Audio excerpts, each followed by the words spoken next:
The room instantly became quiet. It was so spacious and quiet I could nearly hear my ears buzzing. Right now, only Hagana and I were here, separated by the door to a main bedroom. 8 years ago, when a thin door separated Hagana and me from the rest of the church, it felt as if we were the only ones in the universe. But now, it only felt as if I was alone in the universe. Nothing could be heard on the other side of the door. It was to the point if I was told nobody was there, I wouldn't be surprised, because I just knew how much Hagana had hated me compared to Barton. I wheeled my heavy limbs to a standing position and staggered towards the door of the main bedroom. It was a thick, imposing door. I'd been there before with Eleanor, so I knew exactly what to expect from behind it in terms of room and furniture. But I didn't want to check what it looked like now. I was scared to. I tried calling out, but I couldn't. I didn't even know what I should say, nor I even had any right to. I just paid an unbelievable sum of money just to have this opportunity. I couldn't even get a single word out. Hagana had been freed from a contract with Barton. However, this was merely a result of someone unrelated to her paying a lot of money, independently of what she wanted herself. How was that any different from when she'd been brought from Earth as a child? It wasn't like Hagana begged for my help. On the contrary, she refused to stay within my view and merely turned a dim gaze when I called her name. I had no idea what to do, but I didn't know how I wanted things to go. I wanted to apologise to Hagana. I wanted her to smile and forgive me. I wanted her to say she'd been looking forward to seeing me. If she did, I would pound on that door in an instant and insist on seeing her, even if it meant prying the door open myself. But deep down I was fully aware of the situation. Hagana hated my guts. Shouldn't I just back out? I was such an idiot. Tears started welling up in my eyes as I hung my head in shame. I looked up in an attempt to stop him from falling. That was when it happened. The door suddenly swung open.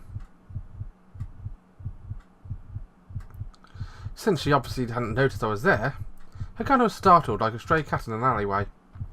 Her facial expression went smooth over until she wasn't showing anything, not even anger. Indifference, apathy. Hagana spoke up in a level and matter-of-fact tone. Move. When she noticed my lack of reaction, her expression darkened somewhat. She ended up smoothly slipping through a gap with me exactly as a cat would.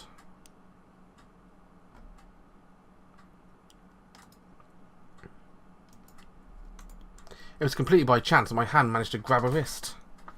I reached out behind me without even looking, and I had done it without even thinking. What? That shook me up for the first time since I got in here. As I nearly let go of her, there was one thought inside of my blank mind. If I don't hold on now, I will never get a chance to. Let me go. Her restrained tone was starting to show signs of anger. She wasn't trying to forcibly shake me off because she probably remembered the difference in strength between us 8 years ago. Even though right now it probably was reversed due to a time she spent on Earth. Memories were a powerful force that tied people down. I resolved myself, braced for an impact, turned around towards Hagana. I have questions. Hagana looked down at her captive wrist, gradually allowing her aversion to show on her face. Perhaps she remembered how stubborn I was, but ended up looking away, sighing before reluctantly replying in a small voice. What? Oh, that's somewhat nostalgic. That was when I realised I hadn't thought about what to ask her. Or rather, to be more exact, I had tons of questions.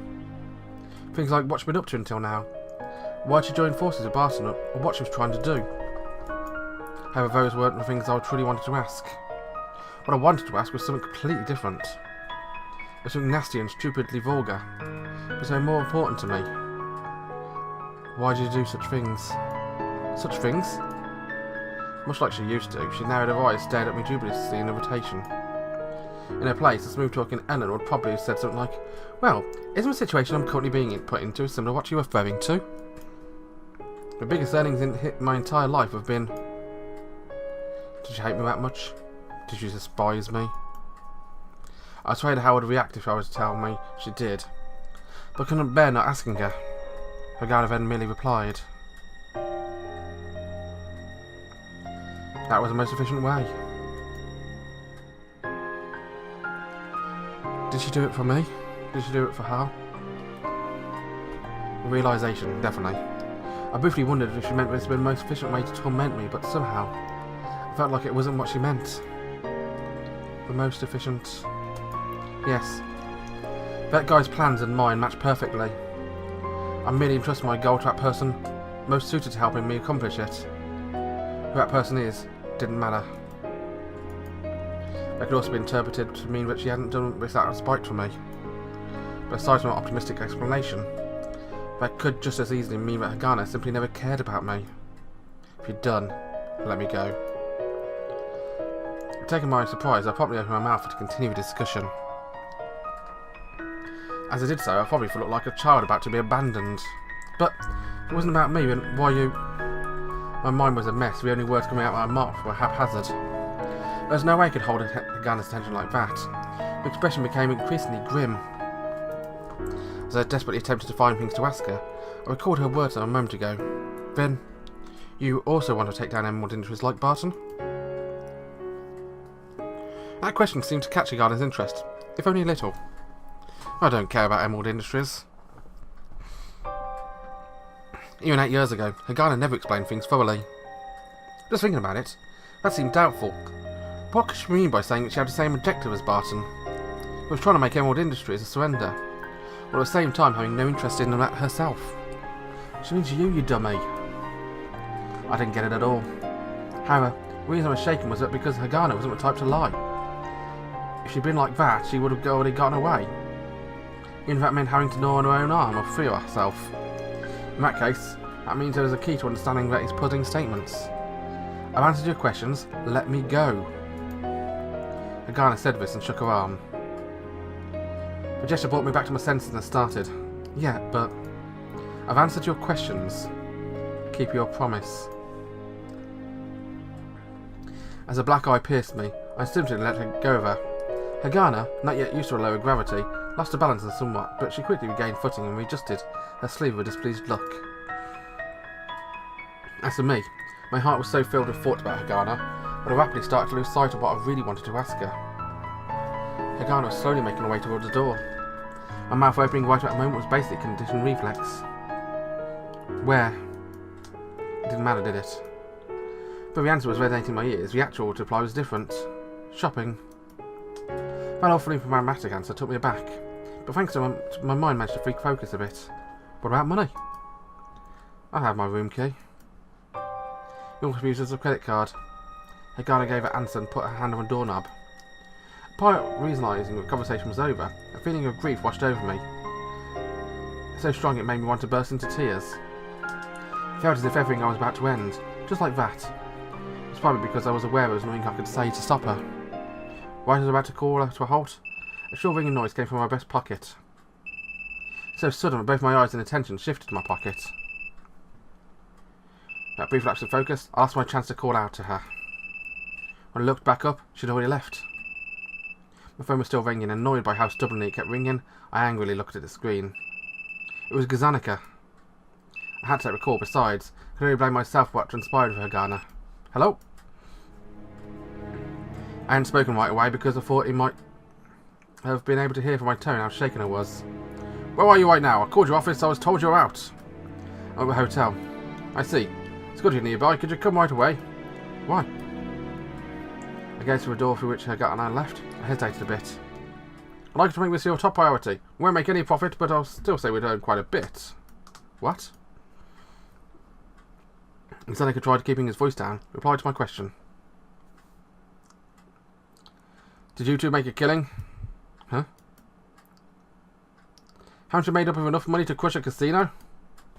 Gazanica's enraged voice set my mind reeling for a bit of instant. It was Gazanica's yelling that forced my mind to switch gears. Ball Stairs, one of the biggest investment banks on the brink of death, and it's imminent! One of the biggest investment banks on the brink of death? What kind of joke is that? Of course, I had worried about the possibility. When I bought 100 million more of protection from Howard Brothers, I'd wondered whether or not they'd be able to pay the money they owed me. I was merely thinking of a whim-witted donkey. There was no way that a major investment bank whose assets were over tens of billion more would run out of money after paying me. So I asked again, are you serious? I wish I were joking too. That snapped me out of it. It was really happening.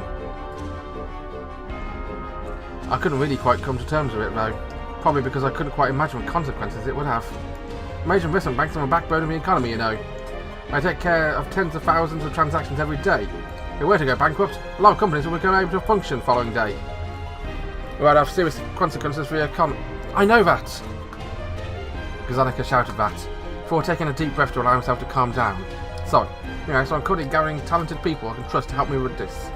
Because of that medical report, all where folks in charge have fled through the surface. We don't have enough hands. I'm contacting everyone I know. Marco is already on his way. Gazanica paused briefly. It might be because he would have collapsed out sheer strength if he didn't. No, it's really sudden. We're at death's door. It's apparently an established fact. It's unexpected. I even seem to have a hard grasp of the situation. Even I'm aware of that, as you said, the investment banks are the backbone of the economy. However, we've never seen a situation like one of them would collapse. It's never been any more than hypothetical. As I've been told, to be honest, I don't know how hands are happening. Things are going to get particularly ugly, Mr. President. By who? Someone recommended by Marco. Apparently it's the nickname of King of Pessimism. Dr. Wallace. That's him. Early had health problems, but he's really good at directing people. He's distributing the staff precisely. I'm not very good at interacting with sulky people like him, but in any case, he told me to bring you here as soon as possible. Dr. Wallace himself had said things were going to get particularly ugly. That hardcore weirdo who giggled as Betty had the end of the world had said that. Inside a quiet room that Hagana had left, I looked around me again and again like a lost dog. The doctor said that was neither a joke nor an exaggeration. Waiting for you at General Government Building. Zanika said that and hung up. But obviously I was supposed to head for the government building right away. The call ended. I was still inside the hotel room Hagana had left. After some hesitation, I used the old-fashioned memo pad, found a pen near the phone's room, write a message, took her a door main bedroom. I'll come again. Believing that would establish a small link between us, I left the room behind. Once again today, a few people unusual, making Newton City feel unpleasantly cold.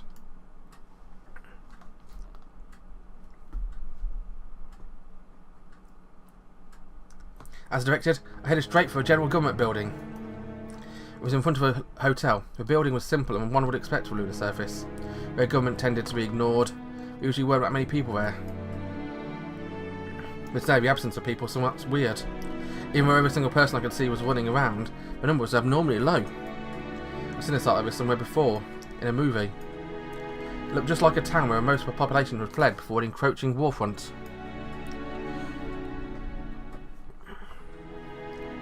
That was what was in my head as a security guard took me to Gazanika's office.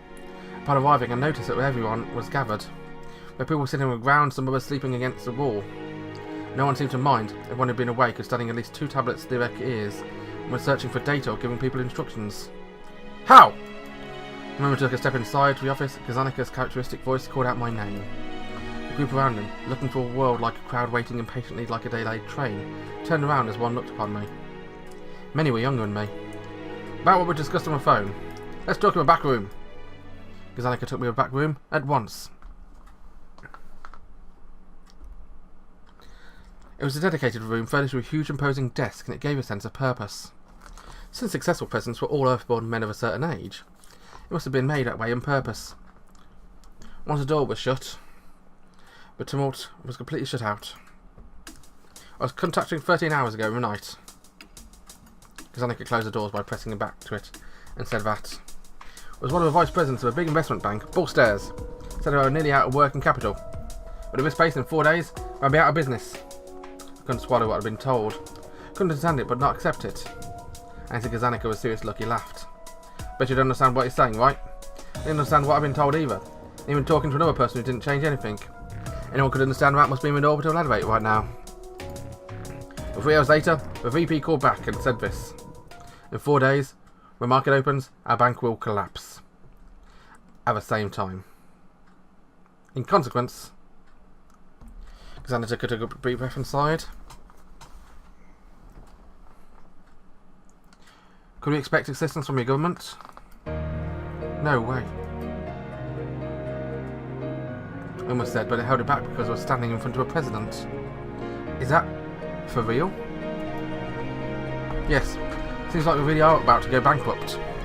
I can't believe it. But Gazanica suddenly opened a desk drawer, took out a cigarette, putting it in his mouth before continuing. Cypher breach of decorum. I haven't slept in a while either. Must have been dealing single-handedly with proceedings regarding the inspection of Emerald Industries. I was aware myself, but deep in my flesh and bones, of how hard such problems could be in non-public places. Given what happened to Avalon, even for stuff like Gazanica, this had to be hard to handle. Gazanica lit his cigarette, prodding his forehead with one hand, as if to hold back his headache. He closed his eyes for a few seconds before raising his head and speaking. I can't understand the more technical parts, I'm no economist. There's one thing I do know. First, Bull Stairs really on the verge of bankruptcy. Second, most probably can't do anything about it on their own. Third, Gazanica took a drag and blew out his words as he spoke.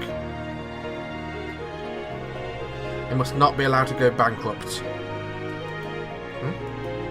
Stared back at him. Choosing to let the Bull Stairs go bankrupt was unthinkable. How close to 30 billion more in assets, and including the Earth, they had more than 10,000 employees and several thousand customers. Every day, they sent immense amounts of money to companies throughout the world, not just to the lunar surface, but those companies where they relied on money to stay in business. Not only that, every day they handed out thousands upon thousands of deals and payments to a great variety of financial products. If all of that stopped out of the blue, it would surely be chaos. No, it could be worse than chaos. Suppose there were 100 companies counting on receiving funds from Bull Stairs. There must be tens of that many companies counting on receiving funds from those first 100. Might go further than that, companies expecting payment from those companies. Just showed how economy was tied together. An investment bank such as Bull Stairs was pretty much the heart of such a giant financial network. If one were to stop as hard as big as Bull Stairs, it was just shutting down the lunar surface's economy. Let it go bankrupt, you mean? They said it was unthinkable. King of pessimism, I agree. I can at least understand that much, but having them counting on the assistance of the government is problematic. Surely you're aware too how powerless the government of the lunar surface is. This is not Earth. The lunar surface government, both hands tied, its authority watered down. It was generally considered more in an emergency counter to deal with countries on Earth. Companies who had their headquarters on the lunar surface tended to be larger in scale. The profits and the employment opportunities are created were indispensable to the lunar surface. They wouldn't be bothered with the absence of a government. That's how it works here. But then what to do? There's only one possible answer. It sounded way too unrealistic. This is such a delicate and complex problem with giant investment groups and major law firms that are specialised in these cases. It was the only option that came to mind. I gazed back at Gazanica. He nodded in opposite displeasure. In the end, no matter who I ask, what I say is that someone has to buy it off. If their operating funds were going to dry up in 4 days, there were nearly no money left in their accounts. They didn't know the cause, but without funds, it wouldn't be able to stay in business and wouldn't be able to claim bankruptcy. If Bull Stairs did that, the economy and entire surface would suffer a heart attack. That's why I needed someone to take over operations, because Gannis had said they had no choice but let themselves be bought off by some company who would manage them. Is that even a candidate? I mean, without even thinking about the scale, we didn't have much time, right? Purchasing a company was extremely complex. Normally, even evaluating the price alone took several months. But Bull Stairs only had 4 days left. I can't believe any company would make a decision like that in such a short time. Yes, even with a time limit of 4 days, a company has stepped up. Which company was it? E.J. Rockberg.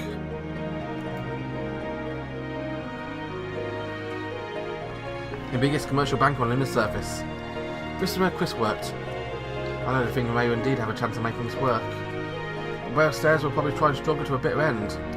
There is a difference between funds drying up and being able to continue operations. Especially with business going in red, right? Indeed. They're very profitable. There are cases of businesses failing because they lack the operational funds. The Vice President was shrieking if they had money, they'd manage. They could pull through this one, they'd manage. By the way, how much do I need to pull through? I tried asking. Gazanica responded with a pleasant smile. They said they would need 40 billion for starters. I would only get them through the first few days, and they didn't know how much I would need after that. Judy understood this crisis was not due to paying off our gamble. The sum of money involved was far too big. It smelled more like a systemic problem. The crisis is hard to avoid for any place that calls itself a bank. Could it be that a bank one's happening? King of Pessimism was also saying something like that. A bank one? You mean like what happened on Earth a few decades back? I must have picturing a long line in front of a bank teller's window. Like the engrossing clunky black and white movies. A stampede of account holders who got worried about the bank's health tried to withdraw their money before the bank went under. People who saw that line got even more worried as the line got longer. The bank's business was based on gathering money from account holders, lending out money to companies, and claiming interest. If every single account holder came in at once, it would be impossible for a bank to give back their money. As a result, either the bank's management was sound, or get drained of all their funds and die. This has happened many times in the past. Even now, bank runs were still a thing. Furthermore, they were not limited to commercial banks, operating on deposit money. In layman's terms, bank run was a vulnerability in the system where one performed a long-term investment based on funds that could be withdrawn on short term. If the bank was told out of the blue to give the money back, they couldn't reclaim the money if they invested that fast. This logic also applied to investment banks. The moment of 10,000 customers and several hundred thousands of payments every day, timing mismatches must be occurring. There must be some few days where you only got a million more worth of deposits, then saw 10 million more leave a bank.